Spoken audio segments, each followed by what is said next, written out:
Having lovely morning here in Northern Ireland. We are supposed to break temperature records today, which is not like Northern Ireland at all.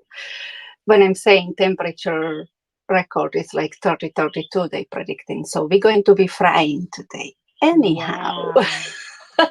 I'm so excited you are able to join us this morning. So just the first few rules. Firstly, if you would like to speak and you're not on the stage, please just raise your hand. We are trying to give space to as many people as possible. We love your contribution. So please, I encourage you, if you have something to say, please do. So this morning we have a little bit of, is it controversial topic? I'd say it's a little bit of controversial topic. And I'm delighted I have Linda and Sharon and Aaron on board, because I'd say you mastering this topic quite well, looking at you guys. But I was building up the excitement. Hi, Sharon, we can see you on camera as well. Good morning.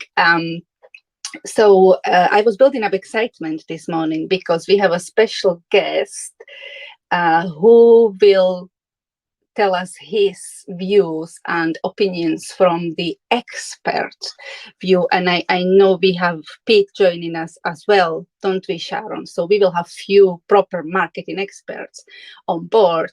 But I'm delighted that Callum from my firm is joining us. Callum is the expert with the big E. Welcome, Callum. Good morning. Hello, good morning, everybody. So thank you for joining us. So Callum, I let you listen to us, how we are trying to do it, and then you can assess. You can assess and give a few tips. So just to set the scene, we often talk about wearing multiple hats and what everything we need to do to be our practice a success.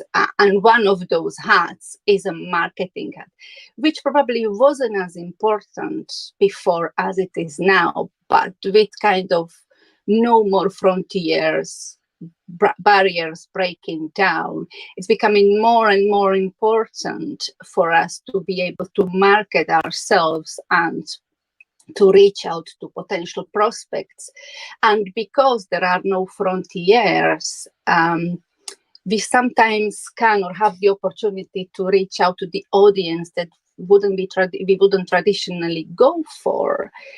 But as well, this is giving us the opportunity to probably market ourselves the way we want to be perceived, and with that goes that we want to attract specific type of client that we want to work with. So we need to make sure that our message is on spot today. So when I looked at the statistics, they showed that 85% of consumers conduct online research before making any purchase. And if you look into the accountancy, so people look in accountants, this number is over 60%, which I was shocked actually that people go and search for their accountants online. So they are basically basing their first opinion or making decision based on firm's digital footprint, which to me it's quite a new thing that happened. Certainly COVID and pandemic and the lockdown only amplified this option. So with me setting up the scene as I am, I'm going to give back the space to you guys. I'll start with Aaron this morning. So I think you are quite a master in different digital social media. But tell us, how did you start the journey? Did you make any mistakes? Is there something you wouldn't do? And what you surprisingly found out that is working well, which you didn't think is going to work? Yeah, thanks, Eva. To be honest, like the marketing side of thing on it, we've touched on it before, so hopefully people have listened to some of our other wonderful weekly every 8 o'clock slots that we're here. But we have touched on it before, how marketing now has changed completely with the pandemic and with the way that we interact with clients. A lot of that is now down to the fact that we can't build that relationship with clients in the old-fashioned ways. We used to have that meeting with a client face to face, talking to the client, and that's how we used to build relationships. Back in the day, it was people you met down the pub or down the golf course, or those are the sort of relationships that was quote unquote marketing for accountants and in the traditional sense. And that's completely changed. And I personally think it's changed for the better, because now we've got this opportunity, and I'll kind of briefly go on my story, but we've got this opportunity now where we've got to build that relationship with a client before they've even met you. So before they've even picked up the phone to you to talk to you or had a Teams call or Zoom call with you, they already know bits about you. They already know who you are, because marketing now is just basically getting your personality, getting what you are about, your trustability and the ability for you to make that kind of good choices and drive businesses in the right way. You're spreading that news and you're pushing that all over the internet, and that is kind of our new way of marketing, if you like. And it's so powerful, because I'm having conversations with clients now, and then instead of having to go through and explain who we are and what we do and why we're a good fit and all that sort of stuff, we can just have those conversations now and go straight into the important stuff. So we can be like, okay, how can we help your business? What is it that your business needs? And we can forget about kind of the niceties and the kind of the general startup of those normal kind of lead conversations and straight into the meaty stuff. And I think that's brilliant. But I'm more than happy to explain the fact that we made massive mistakes in marketing at the beginning. Like when Bofix was first started, we were throwing money at Google AdSense, which basically means that you typed in the word accountant, and we were trying to get up that ladder and make sure we were top of that, well, not top, but as far up that ladder as we could in the Google the space. And it was, it's definitely not the way that people should be doing it. Or what we found we were doing was we were throwing money at trying to get to the top. And then if anyone's aware of the ProAdvisor program by Intuit, so QuickBooks, they were also throwing money to put our name at the top with the ProAdvisor network as well. So all we were doing was basically fighting with Intuit to both having to pay more to get to the same position. It was just absolutely crazy.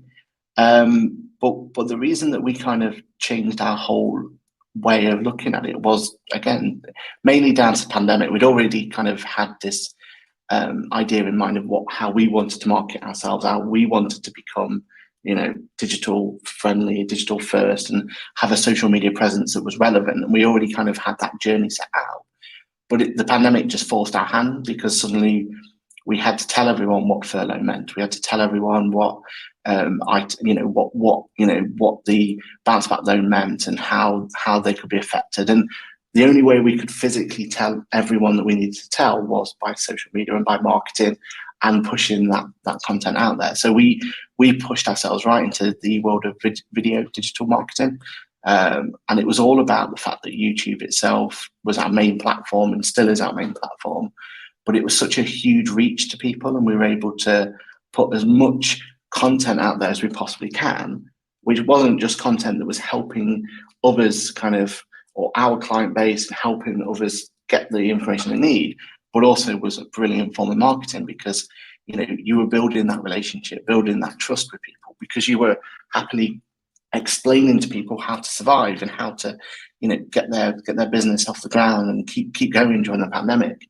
And we've just basically taken that kind of learning, and we now continually put out video content. We continually try and build that video library for us so that we can interact with clients on ways that they want to interact with us. And from a marketing point of view, that just means that we've got this massive backload of content that we can always keep pushing and keep talking about. And and one of the really great stuff we found is what's called evergreen content. So it's content where it's always just going to be trickling around, and people are always going to be searching for it in certain aspects. And that's really where we've kind of found our biggest growth from and our biggest kind of opportunities from, and completely changed the way that we perceive of what our marketing is. We've gone from marketing being something that we had to, or we assumed we had to push out to an external person and let an external company do our marketing for us, to we need to take control of this. So we hired a social media manager, and we've got that digital marketing manager in-house, and their whole role is to not just market us, but put our message out there and talk. And it's completely changed the way that we perceive what marketing is. And I think it is for the better. There's so many tools out there. I've said before, like, all you need is a mobile phone, and you can video yourself while you're walking the dog or whatever it needs to be. But you just need that little interaction here and there, and suddenly your marketing profile's gone from 0 interactions to massive amount of interaction in a short amount of time. So I really do highly kind of recommend people come on platforms like this and listen to people who are pushing the boundaries a little bit, and you'll see there's a lot of benefits out there completely.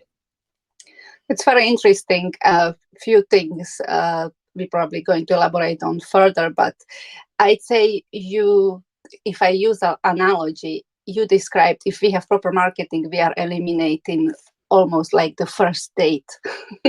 So when it's becoming really a bit awkward, and we're just trying to warm up. So it's like this, because first date, I'm not sure.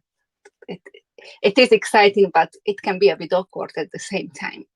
So yeah, that's very interesting. Linda, what was your journey like? And I know you kind of not marketing yourself, but you helping the accountants as well. So you kind of sitting on two different sides. So tell me a bit about your experience. Yeah, so my experience, I have to say, with the business that I'm currently in, my learning curve with regard to marketing has just shot through the roof.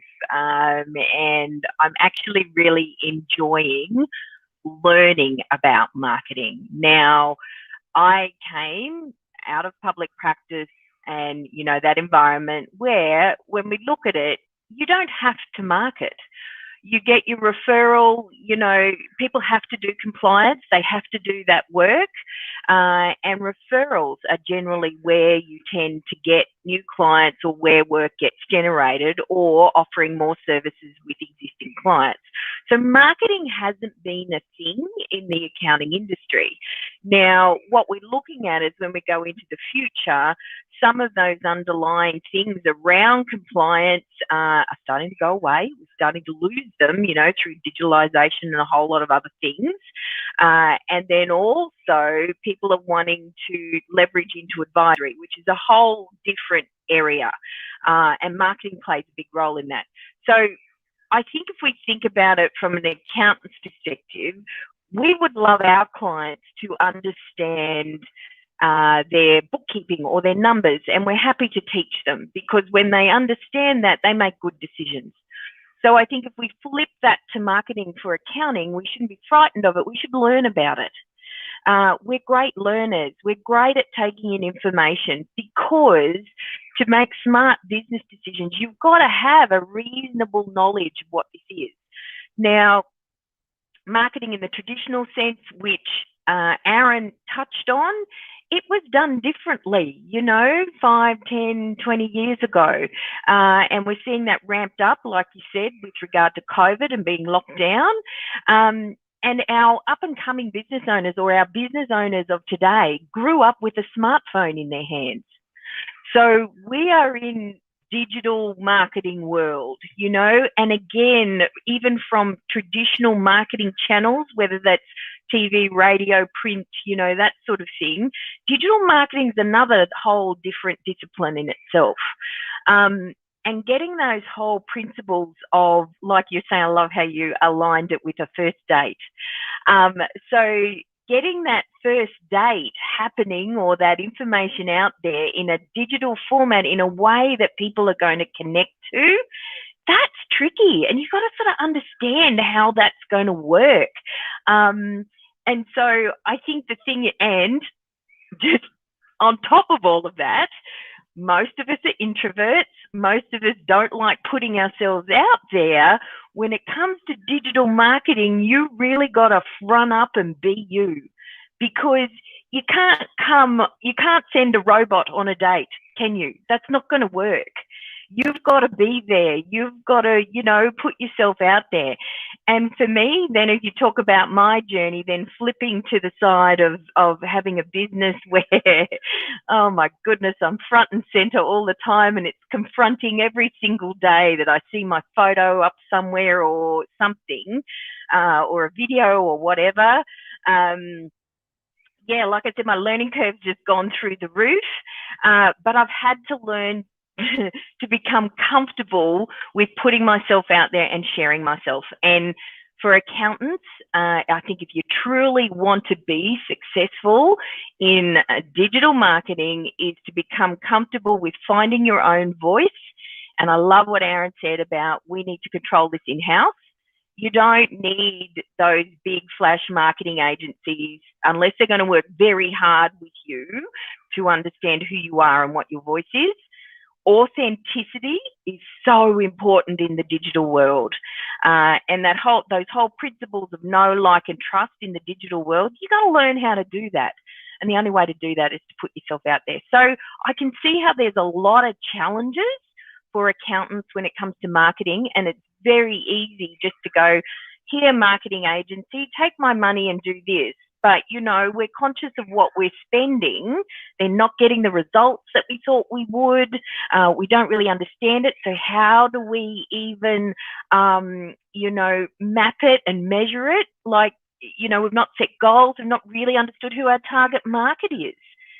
How are they speak? What do they want to hear about? What's their voice? What's troubling them?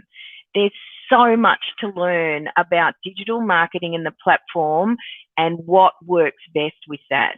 And I think we just got to get smarter about it, Eva. I think we need to learn. I think we need to put resources and time into this if we want to be successful. One other point that I will also just quickly make is differentiating yourself. Every accountant's website and or social media can be pretty ho-hum, looks the same. How do you differentiate yourself? And I'm just going to go back to putting yourself out there personally.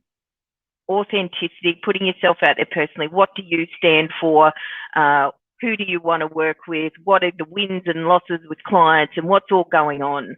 That will differentiate you. So I think it's, can we get over this introversion and being able to get ourselves out there, learn about marketing, understand it to a degree? We're very smart people, put some time and resources into doing that, and then think about how do we differentiate ourselves. That'd be my big three things, I think.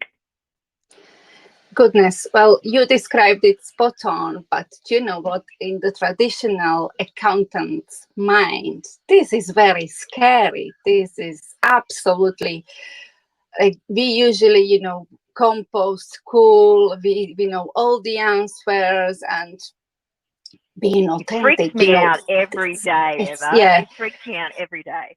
So it can be very scary, and you know, my hat's off to all of you guys who master it and who are putting yourself out there, because ultimately you have to show a bit of your vulnerable side to become more relatable, and that's not easy thing to do. But ultimately, we are all humans, as you said. You're not going on the date with the robot.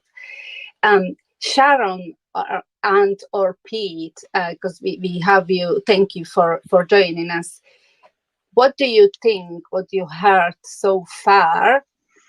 What's your view? How do you see the market? You work with many accountants. You see how they work. What mistakes you see them making? What successes you see them achieving? What's your view on this? Good morning, everyone, or good evening, depending on time zones. So yeah, thank you for inviting me up on stage to speak on this topic. And absolutely, I'll be handing over to Pete in a moment. I just really wanted to agree that marketing's an activity that does need thought, it does need attention. And if we think back to a couple of weeks ago when Roger was talking to us about business mapping, was the marketing and sales, wasn't it? And it isn't something that anybody should be treating as a low priority, I would say. I completely agree with Aaron that it is something that can be done in-house, and certainly these days, the more human we can be, the more authentic we can be, the stronger that message about us and our core and our purpose and our values It really is. Marketing needs a strategy, and I agree that that needs to be fit for now. Linda, I think it was you that said marketing today isn't what marketing was 5 years ago, 10 years ago. So every business needs a marketing strategy for now. Now, some accountants might have the time and the inclination to create a marketing strategy themselves. Others will need to work with experts. So whether that is recruiting a digital marketing expert or equivalent, or whether it is working with a third party, it is likely to be an activity that does need some structure and does need some thought being put into it. So if I tried to create a marketing strategy, for example, using my tax qualifications, it's probably not going to be such a good marketing strategy as somebody like Pete, who I'll introduce in a moment, would come up with. But whoever is creating that strategy, it's got to, the accountancy firm has got to be involved, because it's got to represent that vision we were talking about. It's not something that can just be passed off to an agency and good, they're going to sort that out. It has to demonstrate those business flavors. Now, I've mentioned Pete a few times. So at Mercia, we've recently brought in Pete McGrath. He's a marketing and data specialist. And while we've had marketing experts in-house within Mercia before, Pete has brought a very fresh, very new vision to our marketing. And it's just been so exciting and so inspiring to see him coming in and doing things like looking at the Mercia customer journeys. And in many ways, this is all the readiness for our first date that you're talking about earlier. So over the coming months, we're going to have a complete website refresh.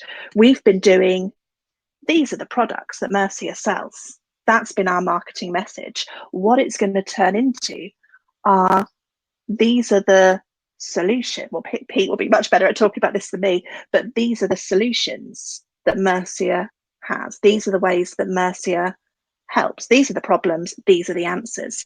And that it's just been brilliant to see in Pete's energy. So Pete is on stage, I see. So I think I'll, if I may, pass over to him at this stage for him to put all that in much better words. Morning, Pete. Good morning, everybody. Apologies for being a few minutes late this morning. I was very ambitiously tried to put a 7:30 meeting in, which overran, but there we are. I'm here. I've caught most of what's been said this morning, so thank you for inviting me on the stage. Thank you for the very nice words, Sharon. I will buy you a drink. So I think clearly this is a topic I could talk about for hours on end, and I'm not going to. I'll keep it short and sweet, so everybody else can have some input. I think some of the things that have been said so far really resonate with me, and I think Aaron was talking about, in effect, evergreen content and generating content, and that's probably the biggest shift that we've done at Mercia recently. We've moved away from, here's a pen, buy my pen, or here's my tax card, buy my tax card, or come and get trained by Mercia, to very much talking about topics, subjects, things that we can take and generate more than one piece of content, topics that we can engage with a wider audience. So during the last 16, 17 months, I think there's one thing that has really risen to the tops of all of our minds. And that doesn't matter whether you are an accountant, whether you are a marketeer, whether you are a nurse, whether you are a public transport driver. And that's mental health, well-being, resilience. That's become so important to all of us. So we've taken that topic and actually started to talk to our clients, started to talk to the people that have been on our training courses, the people that have purchased our products in the past, the people that have visited our website about that topic. And we've really, really engaged with an audience that in the past, by simply saying, here's a product, here's a service, please buy it, you don't get that level of engagement. And I think Aaron's spoken in the past about engaging with his audience on YouTube, was really accelerated by the pandemic.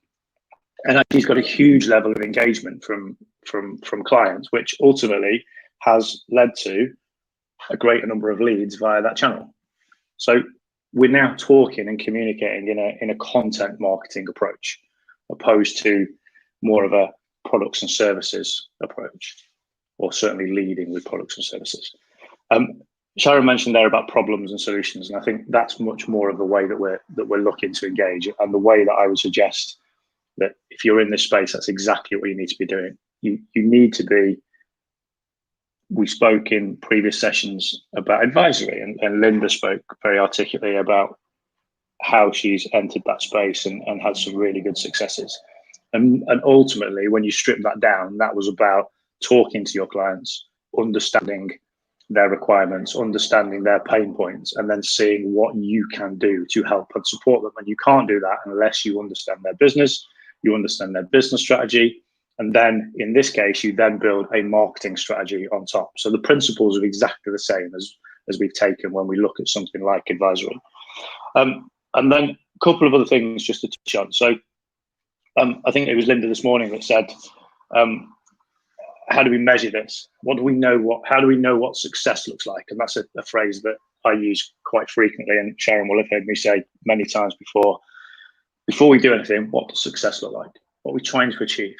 How do we measure that? So we know which piece of marketing activity is really successful. Is it our posts on Twitter? Is it our videos on YouTube? Is it our email activity? Is it our Google advertising activity? Or actually, is it just our general organic presence on search engines, so Google, Bing, Yahoo, etc., that has contributed to the success of a campaign? And finally, again, it's been mentioned this morning about being yourself, being genuine, and I think that there's one phrase that always sticks in my head with this, and that is it's something that Google use for ranking factors, and it's EAT. Make sure we've got our EAT in line, and EAT is expertise, authority, and trust. And for me, that underpins what you do. Make sure that you are able to demonstrate your expertise. Make sure you're able to demonstrate your credentials. Make sure you're able to articulate your authority to operate in that space, and make sure that you can demonstrate your trust. And there's many ways that you can do that, but the really real simple ones are absolutely being yourself, absolutely being genuine. The old adage of people buy from people is so true. And ultimately, make sure you're talking to your clients that you have successes with and getting customer testimonials. Now, they don't have to be interviews, they don't have to be full page reviews. They can be encouraging your existing client base that you've given a really good service to go to Google reviews and give you 5 stars with a little comment.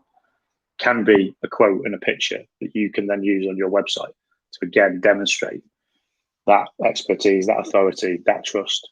And that's really, really important, because that helps to set you aside from the competition. When they come across you through your marketing, through your promotion, they land on your website, they land on your social media channels, they land on like your Google My Business page, and there's really strong indicators that you offer a really good service, that you absolutely can be trusted as an accountant, that you are experts, that you have authority to speak on a particular subject. And you can sit there all day and shout about how great you are yourself. You see how much more weight it carries when somebody else says that on your behalf.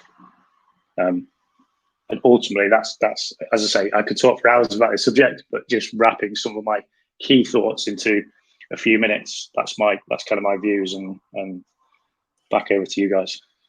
Thank you so much, Pete. That was very good. Thank you for kind of making the summary of it all. And it's very interesting. I like the acronym EAT. That's very interesting. I made a note there. Now I think it's time to reveal our mystery. I revealed him already, but our mystery guest, Callum, is in the room with us. And Callum done marketing in Iris for many, many years. And kind of he's sitting on the other side, really marketing to the accountants, probably. But I have asked Callum to come on board to, first of all, Callum, what do you think of the discussion so far? And then secondly, as kind of Pete summed up his experience, his tips, his wisdom, what are the tips? What is the minimum that the accountant should start with and maybe grow progress just to get on that marketing journey and be successful? Yeah, thank you for having me. And I loved Pete's eat analogy from one marketer to another. Yeah, lots of great discussion, and yeah, I agree with everything that's been said, to be honest. I think if you look at us as buyers in this new digital age, even if we're acting on referral, we use what's at our fingertips, our phones or our laptop, to find out more information, which means going on Google or the respective search engines. So if you think, I don't know, if I'm going to Google accountants in Manchester or accountants for startups, you do Google, everything's at your fingertips. Everyone looks at what's on Google as that kind of first impression. So I did it the other day, for example. I was Googling to try and find a landscape gardener. And I kind of looked within my area. So I think beyond first impressions, it's also about, if you think of your website as your digital shop front, which I know is a phrase that's been used for quite some time, but people visiting that website want to be reassured that A, you offer the services that they need, B, you're qualified and experienced, C, you know what their sector is, and D, that they can afford you ultimately. I would probably make a bold statement, because I like bold statements, but in 2021, I think that an accountancy firm that isn't engaging in social media marketing and hasn't got presence on the biggest social networks, it almost seems suspicious. And I think because people will expect to find you there, and seeing that you're not there or that you're not active, it does almost become that little bit suspicious. And I think a great top tip that I would give, following on from Pete's search engine optimization tips, would be, in your web browser, if you go into incognito mode as an accountant and you search your firm's name, and then you do another search and you search your specialism, so for example, accountants for construction, and then you do a search for your region, so accountants in Manchester, and then finally do that kind of search for the combination, so accountants for construction in Manchester. If you're not on the first page of results for some or all of those different terms, that shows how your website might benefit from search engine optimization. You know, if you're Googling on your phone, you only really get past the first page. You don't want to be going on page 2 or 3. So it's how does all that contribute? And we spoke so much today about social media. And I think as it's great to be present, active and sociable on social media, but it isn't just a broadcast medium. And I think that's what every business needs to understand. For every post that you make, why don't you try and comment or like somebody else's, follow, connect, reshare as often as you can. Every time you do that, your name, your face, your firm, your logo will pop up in somebody else's feed and somebody else's notifications. And it's just that constant reminder that your firm exists ultimately. I think also we've spoke about websites and we've gone into that, and I remember a few years ago reading some research, which I was trying to find it this morning, but Adobe references that 38% of people will actually stop engaging with a website if the content or layout is unattractive. So I think going back to the points raised earlier by Linda, Sharon and Pete, is it's how do you make your website stand out? And it's almost that kind of thing. You can have too much content on a website and you don't want it to get to the point of that Where's Wally kind of exercise, that person's trying to find what they need. So I think my top tip would be, think about your top performing services and highlight those only. And then once you're working with your client, you've got the opportunity to kind of let them know the other services that you can provide as well. Having too much information is tempting because you want to tell the world about everything that your firm does, but just think about those top performing ones as well, more importantly. But yeah, I think a lot of it has been covered. So I know Eva's pitched me as an expert, but I think it's just you guys are on the right track. And I think in this new digital age, having that digital footprint is so important, because that's where the market's moving, that's where consumers are moving. So anything that you can do in that space, yeah, I definitely support it. Thank you, Callum. So guys, I think we should charge for Pete's and Callum's advice at least. It's been great. I'm definitely going to make snippets out of it because it was very useful. And thank you so much for giving us your time and sharing your experience. So when I go back to you guys in the field, Aaron, Linda, Sharon, and any others in the room, what do you think? What Pete said and Callum, what they said so far? That's one thing. Do you relate with everything? I know a lot of it you are already doing. Is there something from your side that you say, okay, so I think this is the main? I know we talked about authenticity and like Aaron, you started with the Google ads, and from your point, what is it the one thing, if you can, so if you think about somebody starting and they have limited budget, what is it, the one thing, if they can start with one thing, what is it that you would tell them from all these options and action plan? What would it be you recommend them they start with? I let you choose who wants to start. Yeah, I think for me, I think the biggest bit of information not information, but I've been taught and kind of learning from others and kind of understanding. Callum said it absolutely perfectly. It's that idea of interacting with other social media people and the people in whatever form of social media you want to go down. You want to find the kind of quote-unquote influencers, or at least the people who are, doing or very active on there, because I think as soon as you find that group of people, you start following in and getting involved with them, you'll start to understand the kind of nuances as to why they're posting certain things. And it clicked for me. It was like a couple of months ago. I was doing this course, and a big shout out to Ashley who ran this course, and it was a 15-minute LinkedIn kind of pro like how to use LinkedIn sort of idea. And the idea is every day you should spend 15 minutes on LinkedIn doing X, Y, Z. And it was really, really useful. But what I found more than anything from that was I was finding these kind of influencers, because LinkedIn for me is one of those social platforms that I've not invested enough time in. I didn't understand it enough. I was trying to figure it out.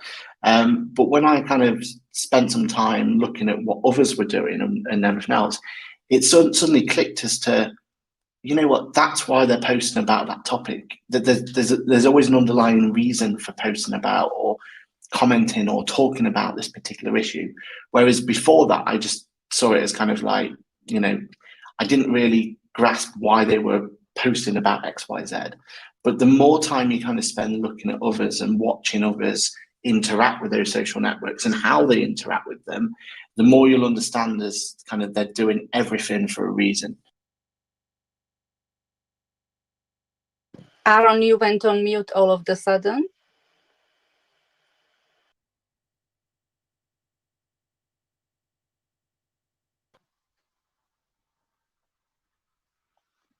Can I pick up something while we try and get Aaron back? Yes, please. Yes, please. Thank okay, you. So I think something that Callum said, and then Aaron's kind of reinforced there, it's about interacting with other brands, interacting with other accounts. And I think there's a pretty well-known rule for social media within marketers, which is called the 60-30-10 rule.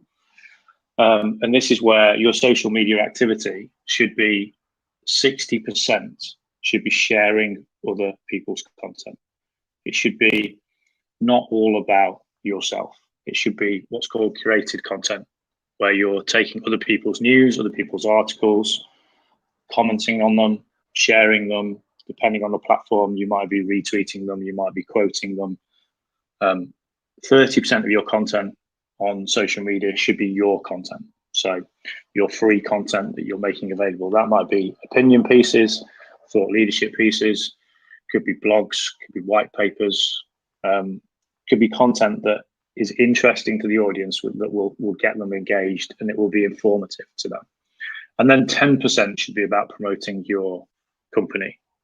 Almost the bottom of the funnel, as it were, the content that will lead to lead generation that will potentially lead to new business. And it's that investment on that 30% of generating your own content and the 60% of sharing other people's content. And that means that Aaron's absolutely right. You need to invest time on those platforms. You need to understand who else there is out there, who the micro influencers are, who the more prominent individuals are within your space.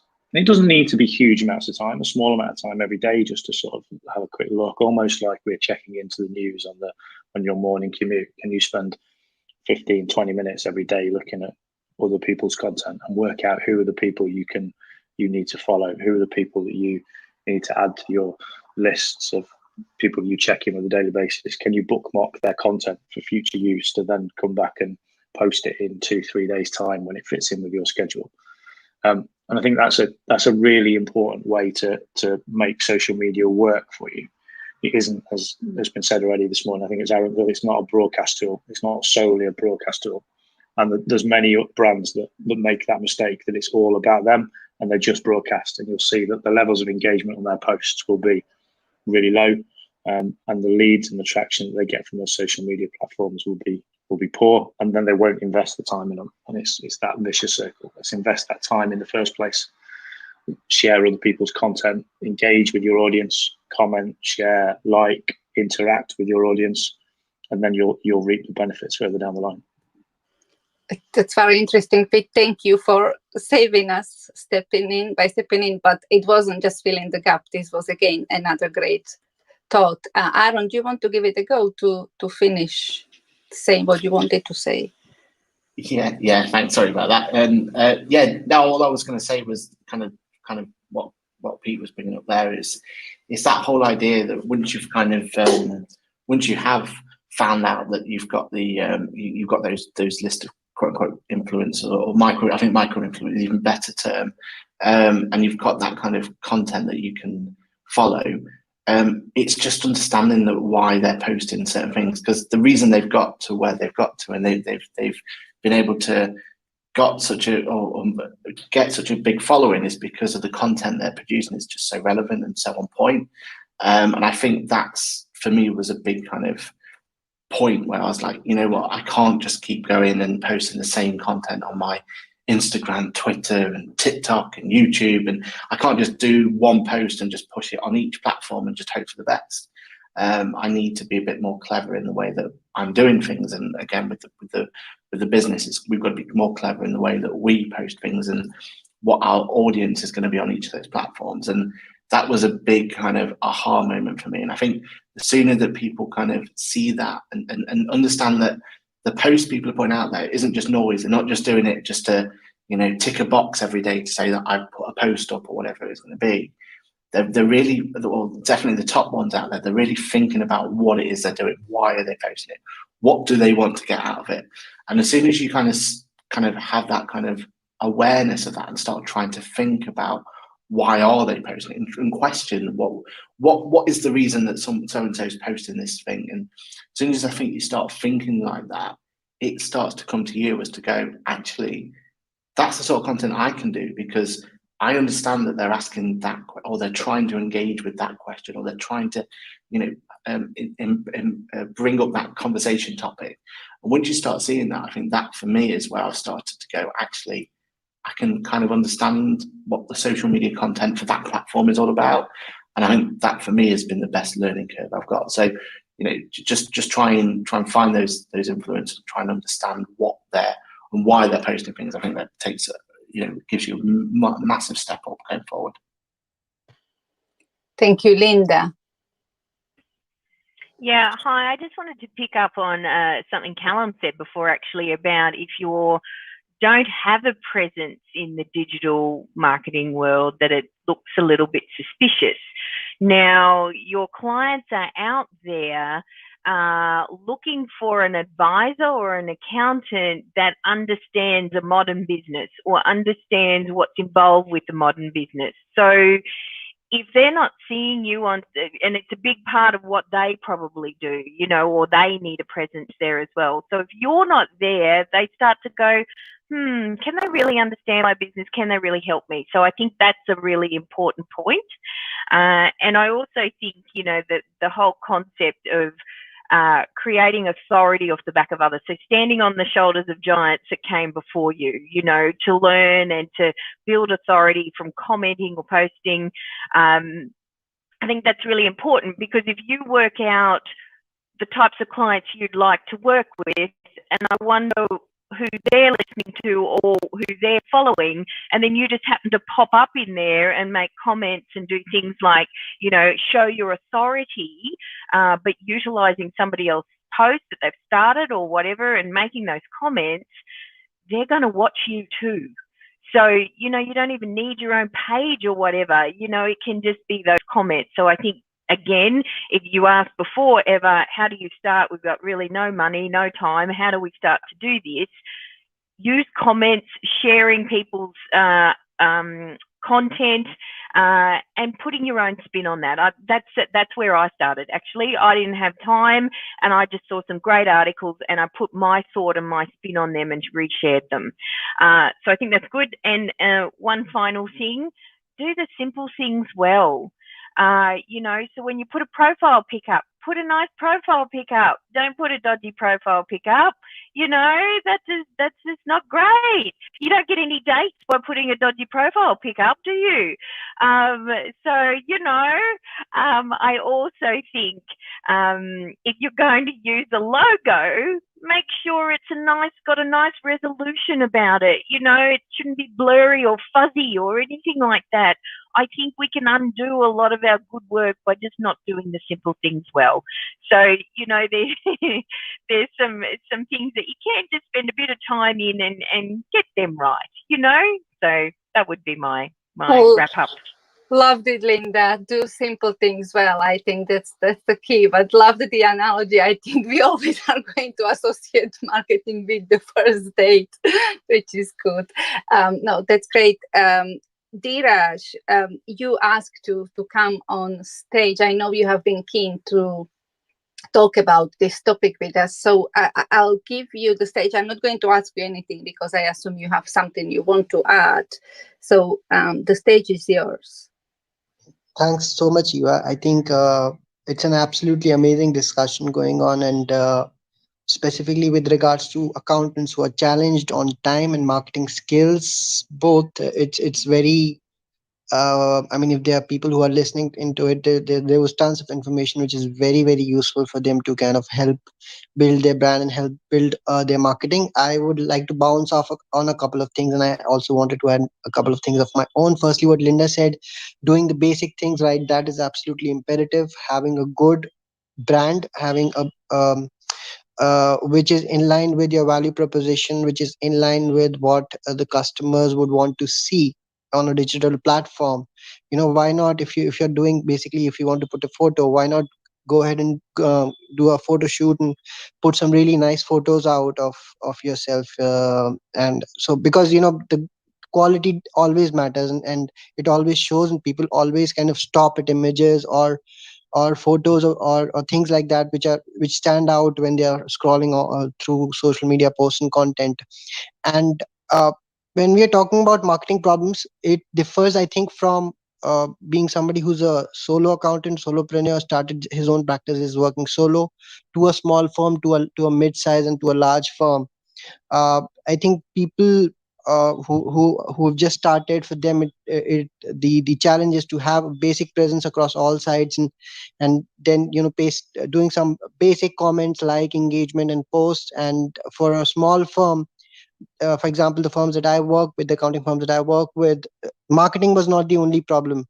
Once they did the marketing, once they improved their marketing, sales was another big issue, because again, they were still so much focused on spending time on the business, in the business, and not on the business, that for them sales was a big issue. So they were getting leads, but they were not able to convert them because there was no proper follow up. There was no way for tracking the leads and following up with them on a consistent basis. So that's another issue of you know, which the small accounting firms face, is not having a sales process, right? And once you grow big, then for you the challenge is to go deep into the accounts which you've built up, do an account-based marketing kind of an approach where you're targeting big firms. You've made a couple of verticals in your business. You have partners in your business, so you go ahead and you kind of scout for big accounts. You want to diversify into multiple financial advisory things. So there, it's more of an account-based marketing approach, and the problems are different. So just wanted to add this flavor to this discussion. I think otherwise, what you guys have said is absolutely impeccable and just right on point, that you have to be omnipresent. Branding, value proposition has to be right. You have to plant the seeds online all over the place for people to read your content and come to you, and then use specific strategies to to post long form content and then repurpose it across different platforms, comment, like, use micro influencers. All of that stuff is absolutely brilliant. I think this is something which is absolutely needed, and in this era or in this age, if you're not present online, and if you're not doing these things, and if you have big aspirations as an accounting firm, it's very difficult for you to kind of succeed at on those. Lovely. Thank you so much, Dheeraj. This was very, very useful, and thank you for supporting us and listening and adding your experience and wisdom. Guys, anybody would like to add anything? Ever, I think I was just really picking up on what Dheeraj said there in relation to kind of all of the marketing activity that is taking place from, that you as accountants do, of putting your content out there and getting to the top of the, of the listings of Google and replying to the content. And I guess it's just wanting to understand probably a bit more about what that success looks like. I know Pete touched on it, and it's a constant conversation we have at Iris with regards to all of the marketing that we put in, is actually that conversion rate of, having the right person with the right expertise then to speak to that lead, that client, that that area where there's a problem. So it'll be keen to understand, I guess, from what that success looks like, and what actually is the triggers that makes you keep investing in that line of marketing, whether it be content or websites.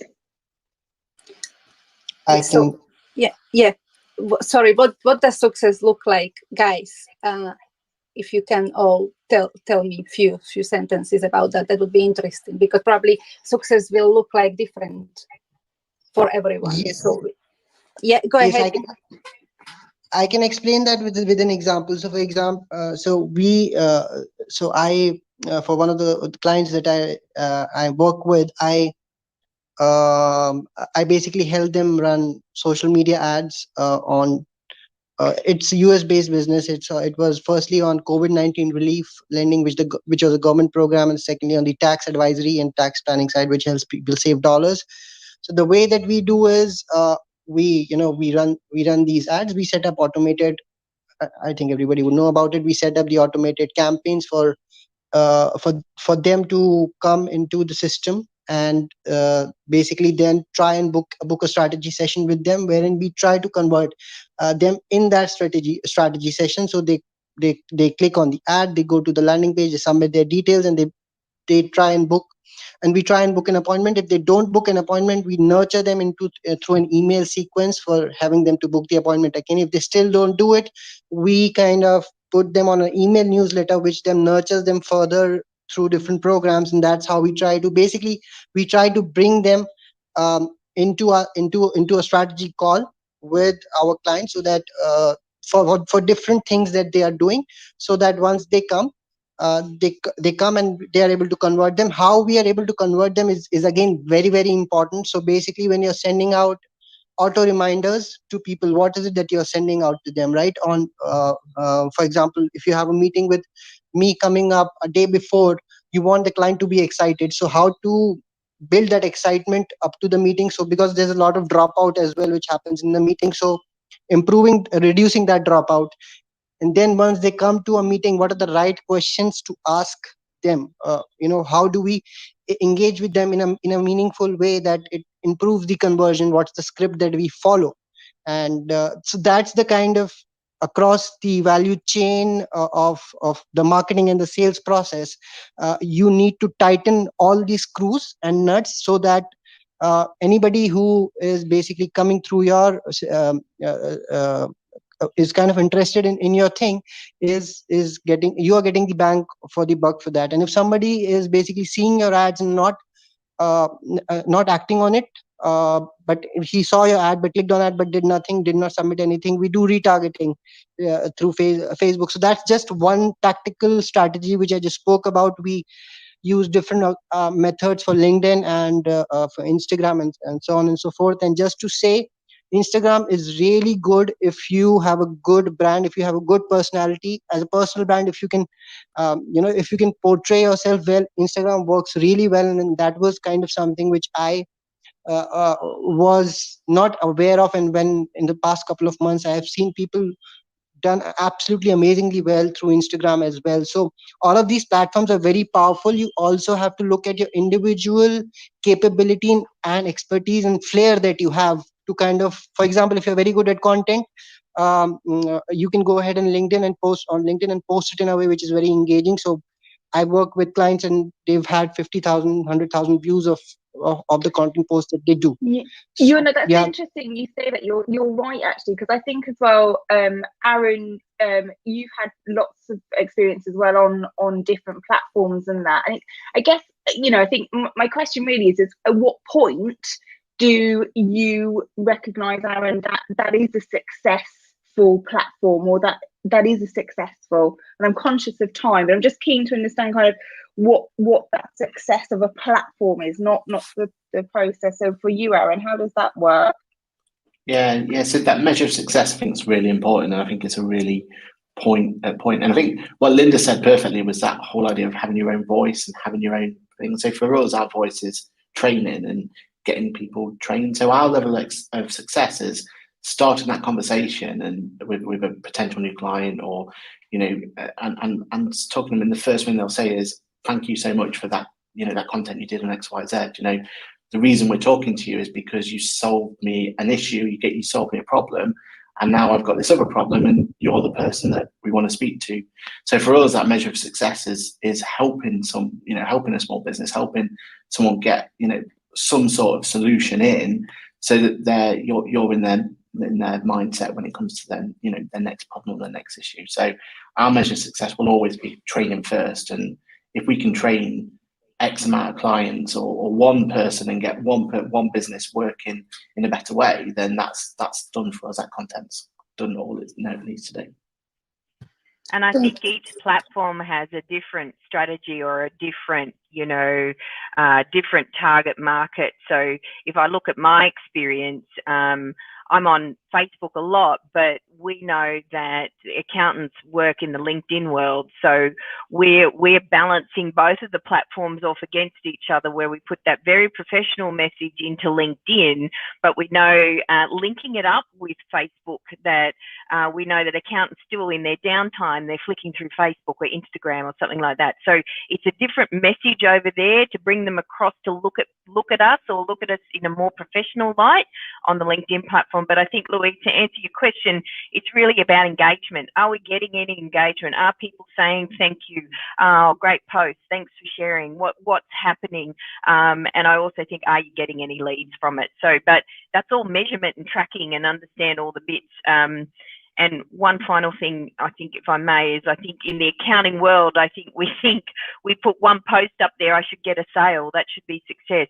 That ain't going to happen. We've got to understand that there's a lot more touch points and a lot more building authority and trust, and that needs to go on. So I think we can be a bit too quick to throw baby out with the bathwater because we didn't get what we thought was a result straight away, So it's just not going to happen like that. It's a longer, more drawn out process. And that's why I would encourage any accountant to learn a bit more about it and to understand the processes that are involved. Yeah. Thank you so much, guys. I feel like we could go on. Almost like feel I don't want to finish this, but I have to rush to 9 a.m. meeting. So thank you so much. And for anybody who is in the room, just to let you know that you can replay this now. It's on demand because this was an amazing session, another amazing session. Guys, thank you so much to every single all of you. Yes, exactly. Clap, Sharon. Next week, I'd like to open discussion on making tax digital, but everybody's throwing at us this, use this software, use this, do this. I don't want to talk about it because we can all find the software that it suits us. There is not one perfect software. So I don't want to talk about software, but I want to talk about, and Linda, I know you kind of not in that, but I would be keen to hear when you listen to our experiences, how making tax digital can help us to become better and more successful business, how it can help us to grow our business, but also how making tax digital can help our clients to grow their business. So those are the things I want to talk about rather than just the software, because you're invited. Thank you, Aaron. You're invited to so many webinars, and almost like sometimes you feel sick of it because, you know, every software will do what it's meant to do. I hope I won't be fired from Iris by saying that. I just want to go a little bit deeper into that, how it can help, you know, what will the success look like on the other side because of the MTD. So yeah, I'm setting the scene. Thank you all so much. Have a lovely, fabulous day. We're going to be frying here, as I said earlier. Enjoy your weekend, and I'll see you all bright and early next Thursday. Thank you. Cheers, everyone. Thanks. Cheers all. Take care.